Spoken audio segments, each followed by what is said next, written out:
வணக்கம். எல்லோருக்கும் என்னுடைய ஆங்கில புத்தாண்டு வாழ்த்துக்கள். நான் விசு பேசுகிறேன்.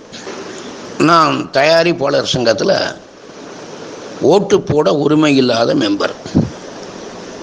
அதாவது எங்கள் கம்பெனி பேரில் சென்சார் சர்டிஃபிகேட் வாங்கினதில்லை, எந்த படத்தையும் நான் ப்ரொடியூஸ் பண்ணினதில்லை.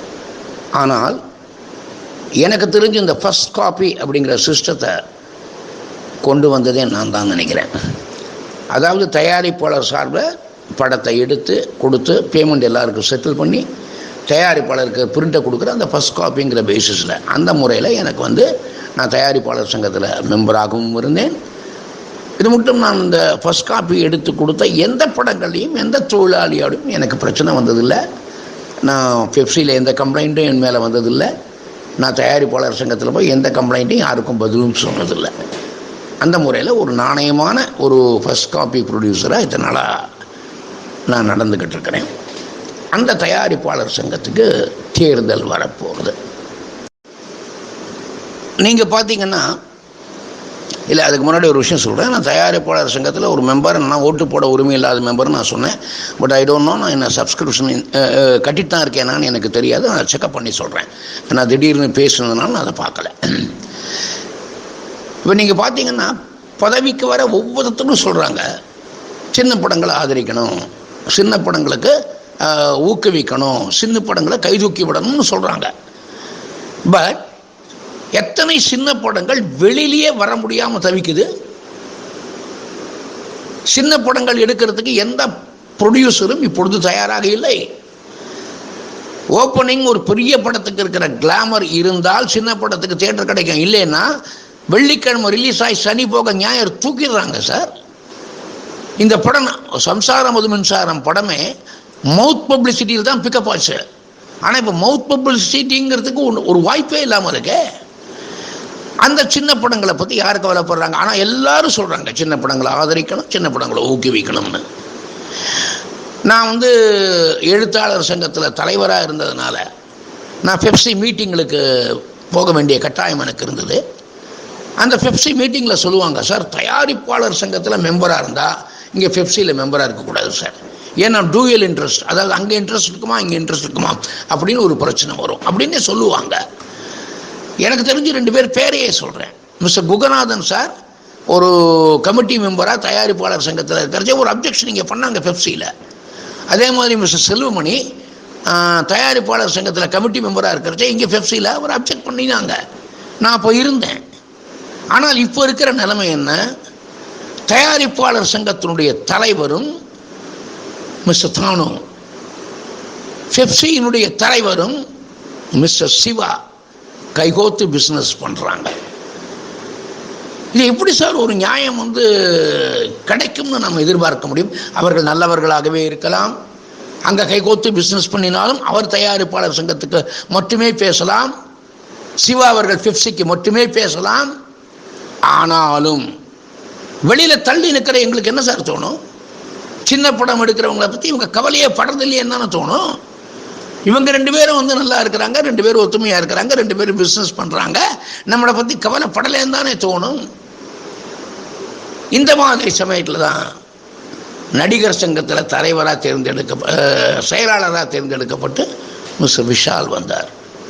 நான் மிஸ்டர் விஷாலினுடைய நடவடிக்கைகளை உன்னிப்பாக கவனிக்கிறேன். Very enthusiastic youngster. ஏதாவது பண்ணணுங்கிற வெறி அவர் மனசுக்குள்ளே இருக்கு, கருத்துக்களில் புதுமை இருக்கு. அந்த விஷாலை நான் ஆதரிக்கிறதா முடிவு பண்ணியிருக்கிறேன். நான் ஆதரிக்கிறதுனால பெரிய ஓட்டு விடுமா, விஷால் பெரிய ஆள் ஆகிடுவாரா, தலைவர் ஆகிடுவாராங்கிறதெல்லாம் முக்கியமே கிடையாது. நான் மனசார விஷால் ஆதரிக்கிறேன். ஏன்னால் என்னுடைய உடல்நிலையும் நான் மனசில் கொள்ளணும். உடனே கேட்பாங்க சில பேர், விஷால் எப்படி நடிகர் சங்கத்துக்கும் தலைவராக இருந்து தயாரிப்பாளர் சங்கத்துக்கும் தலைவராக இருக்கலான்னு? அதுக்கு தான் நமக்கு ஏற்கனவே நம்ம முன்னோர்கள் ரோடு போட்டுருக்காங்களே. அப்படி ரோடு போட்டவர் வேற யாரும் இல்லை, மிஸ்டர் விக்ரமன். அவர் டைரக்டர் சங்கத்துக்கும் தலைவராக இருக்கிறார், எழுத்தாளர் சங்கத்துக்கும் தலைவராக இருக்கிறார். அப்படி அவரால் 2 சங்கத்திலையும் ஒரு ஜஸ்டிஃபிகேஷன் கொடுக்க முடியும்னா why not by mister Vishal? Vishal அவர்களாலையும் நடிகர் சங்கத்துக்கு செயலாளராகவும் தயாரிப்பாளர் சங்கத்துக்கு தலைவராகவும் ஜஸ்டிஃபிகேஷன் கொடுக்க முடியும்னு நான் நம்புகிறேன். இது ஒரு புத்தாண்டு, ஆங்கில புத்தாண்டு, சும்மா இருக்கக்கூடாது. நான் எதுக்காக இதை பேசுகிறேன்னு சில பேர் நினைக்கலாம். நம்ம சினிமா நல்லா இருக்கணும் சார், நம்ம சினிமாவில் நிறைய பேர் படைக்கணும் சார். நம்ம சினிமாவில் சின்ன படங்கள் எடுத்தவங்க தான் சார் பிற்காலத்தில் பெரிய ஆளுங்களாக ஆயிருக்கிறாங்க. அந்த சின்ன படங்கள் எடுக்கிறதுக்கு வழி வேணும். அந்த சின்ன படங்களில் ஈஸியாக உள்ள நுழையிறதுக்கு வழி வேணும். தயாரிக்கணும், எடுக்கணும், ஓடணும். அதாவது ஒரு பெரிய படங்களுக்கு ஈக்குவலாக சின்ன படங்கள் ஓடணும்னா எப்படி முடியும்? இதுக்கு ஒரு வழி பண்ணுறதுக்கு நமக்கு எல்லா இடத்துலையும் நல்ல தலைமை தேவை. அப்படி ஒரு தலைமை ஸ்தானமாக இருக்கிற தயாரிப்பாளர் சங்கத்துக்கு ஒரு தேர்தல் வரும் பொழுது அதை தலைமைஸ்தானத்தில் உட்கார போகிற ஒருத்தர் புதுசாக யோசிக்கணுங்கிற எண்ணத்தினால on this new year day Vishal அவர்கள் தலைமை பதவிக்கு நின்னா கண்டிப்பாக என்னாலான உழைப்பை போட தயார். இந்த ஒரு லிங்கில் என் பேரையும் சேர்த்துருக்காங்க. என் பேரை யார் சேர்த்தாங்கன்னு எனக்கு தெரியாது. இதன் மூலமாக திரு தீர்த்தமலைங்கிறவர் அவர் கருத்தை சொல்லியிருக்கிறத நான் கேட்டேன். ஆனால் சில பேர் கண்டிப்பாக சொல்ல போகிறாங்க, இந்த தீர்த்தமலையை நான் தான் ஏதோ உசுப்பி விட்டு இந்த கருத்தை சொல்ல வச்சுருக்கேன்னு சில பேர் சொல்லத்தான் போகிறாங்க. உண்மையை சொல்ல போனால் இது வரைக்கும் நான் தீர்த்தமலை அவர்களை பார்த்ததும் இல்லை, பேசினதும் இல்லை, பழகினதும் இல்லை. ஆனால் பழிச்சொல் என் தலைக்கு வரப்போகிறதுன்னு எனக்கு நல்லா தெரியும். ஆனால் நான் அவர் கருத்தை கேட்டோன்னே என் மனசில் தோணினது இதுதான். இன்றைக்கி சமீப காலத்தில் சினிமா உலகத்தில் வந்திருக்கிற தீர்த்தமலை அவர்களுக்கே சினிமாவில் இவ்வளவு அக்கறை இருக்குன்னாக்க 40 ஆண்டு காலமாக இந்த சினிமாவிலேயே இருக்கிற எனக்கு அந்த அக்கறை வேணாமா? நான் அந்த கருத்தை சொல்ல வேண்டாமா? சொல்லணும்னு நினச்சேன். என்ன எதிர்ப்பு வந்தாலும் நான் சொல்ல போகிறேன். நான் எல்லா இடத்துலையும் சொல்கிறது தான், இருந்தாலும் திருப்பி சொல்கிறேன். ஒரு ஊருனாக்க நான் மெட்ராஸ் மாதிரி ஊரை சொல்லலை, சாதாரண ஒரு ஊரை சொல்கிறேன். ஒரு 2 ஸ்டார் ஹோட்டல் இருக்கும், ஒரு 10 உடுப்பி ஹோட்டல் இருக்கும், ஒரு 40 டீ கடை இருக்கும். யார் யாருக்கு வேணுமோ, யார் யாரால் முடியுமோ அவங்க ஸ்டார் ஹோட்டலுக்கு போவாங்க.